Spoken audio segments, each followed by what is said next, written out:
olen Pasi Majasaari, Hämeenkylän koulun rehtori, ja mä olen vuosien mittaan tuntenut ja tavannut hyvin paljon somalinuoria koulussa, ja niin tiedän, että osa heistä on pärjännyt erittäin hyvin, mutta sitten mä olen erittäin surullinen niistä, joista mä tiedän, että heidän elämänsä ei ole sujunut hyvin. Ja se, että niin mä tiedän, että osa syynä siinä on se, että he eivät osanneet käydä koulua sillä tavalla, kun olisi pitänyt silloin. Ja niin mun mielestä on hirveän hienoa, että on tällainen tuki nyt kehitetty, jonka avulla sitten voidaan heille tämä koulu saada sujumaan paremmin. Näin. Hei, olen Sanna Rummakko ja työssä somalialaisen kansalaistoiminnan kehittämishankkeessa Suomen Somaliliitossa. Joo, eli osallistuin tänään Sorasodin eteenpäin-hankkeen avajaisiin täällä Vantaalla, ja mukana oli monen viranomaisen ja järjestön edustajia, ja oli todella ilo kuulla tästä, että täällä toimii tämmöinen paikallinen tukipalvelu lapsille ja nuorille, ja että heitä voidaan auttaa perusasioissa, niin kuin ihan koulunkäynnin tukemista ja auttaa somalialaisia perheitä. Ja monissa perheissä on varmasti sellainen tilanne, että vanhemmat ei pysty lapsen koulunkäynnissä ja jatko-opintoihin pyrkimisessä niin paljon auttaa kuin mitä lapsi tarvitsisi. Et siinä tilanteessa tietysti yhteisön pitää tulla avuksi ja tukea lapsia sitten omilla resursseillaan. Että onneksi täällä on vapaaehtoisia ja hyvin koulutettuja somalialaisia aikuisia mukana, jotka pystyy tätä apua tämän järjestön kautta organisoimaan. Että se on erittäin hieno juttu ja sitä tarvitaan monessa kaupungin osassa. Elikkä mä oon Mirja Nyyruun-Seppänen Raha-automaattiyhdistyksestä, olen avustusvalmistelija ja olen valmistellut tämän Sorasodin eteenpäin-projektia, ja nyt tulin tänne paikan päälle tutustumaan tähän toimintaan. Ja oli mukavaa, että täällä oli näin paljon ihmisiä paikalla, muitakin, että täällä oli täältä alueen muita toimijoita ja yhteistyökumppaneita. Mä oon Laitisen Kai, erityishuoltojärjestöjen liitto EHI ry:n toiminnanjohtaja, ja on ollut mukana suunnittelemasta eteenpäin projektia tänne Länsi-Vantaalle, ja tuun olemaan sitten tuossa ohjausryhmässä myös ainakin mukana vähintään. Ja tää oli hyvät avoimet ovet, saatiin vähän juteltua täällä ja saatiin niin kuin käyntiin tätä verkostopuolta sitten taas lisää. Ei muuta kuin onnea ja menestystä tähän jatkoon kaikille meille. Bismillahirrahmanirrahim. Magacaygu waxaa la yidhahdaa Abdifataax Cabdullaahi Jaamac. Waxaan ka socdaa ururka Somaliliitu aan u shaqeeyo. Maanta waxaa ka soo qayb galnay xafladii furitaanka ururka Sorasod oo xaqiiqada samaysatay xarun aad u fiican oo loogu talagalay in mataqaanad dadka loogu adeego. Marka waa wax farxad leh in xaafaddu ama deegaanka halkan ay yeelato xarun noocan oo kale ah.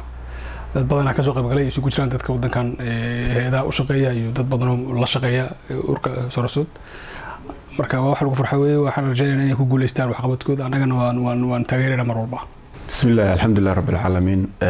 maanta oo ay taariikhdu tahay 30 bisha shanaad 2013 waxaan isugu nimid furitaankii xafiiskii Somali Reconstruction Social Development Sorasod, projectiga la yiraahdo Eteenpäin project oo anigu coordinatorka ka ahay.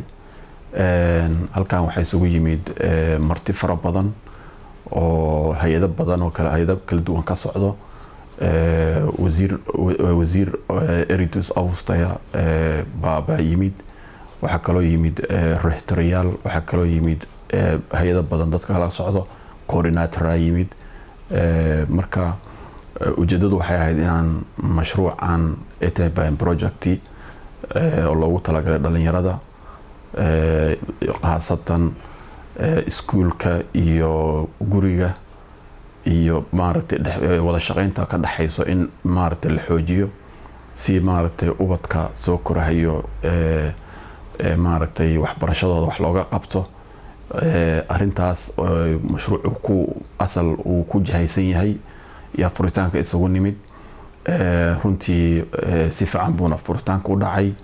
waxaan rajaynaynaa hadda wixii ka dambeeya inay noqoto xaruntu mid u furan waalidiinta, dhalinyarada iyo maaragtay hay-adaha intaba. sidoo kaleeto waxaa la sameeyey halkan lagu doortay guddi ama ohyaas ruhume la yiraahdo oo mashruucan maaragtay ka ah maaragtay halbowlo u noqon doono.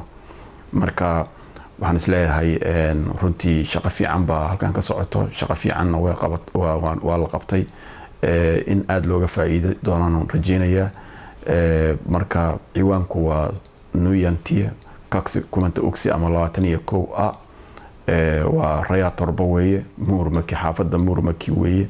marka faanta waxaan marka rajeynayaa inaad maaragtay ka faa'iideysan doontaan adinka iyo ubadkiinaba. kale ururkani Finland oo kaliya kama shaqeeyo, waxaan mashruuc weyn ka wadnaa gobolka Gedo gaar ahaan beled Xaawo.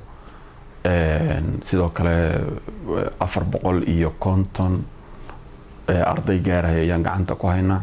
ilaa 12 shaqaalaha ama macallimiin ayaa ka shaqeysa iskuulkaas oo aan bil kasta mushaarkooda bixina iyo wixii la xiriiro. sidoo kaleeto waxaan dirnay halkaan ka dirnay 40 computer oo waa bari iskuul 25 kamid ah ay yaalaan oo shaqeynayaan sida aad maaragtay sawirka ka arkaysaan. sidoo kaleeto 15 computer waxaan geynay Ceel Cadde. waxaan rajeynaynaa mustaqbalkana inaan computer kale iyo qalab kale gaarsiin doono iskuuladaas iyo gaar ahaan gobolka.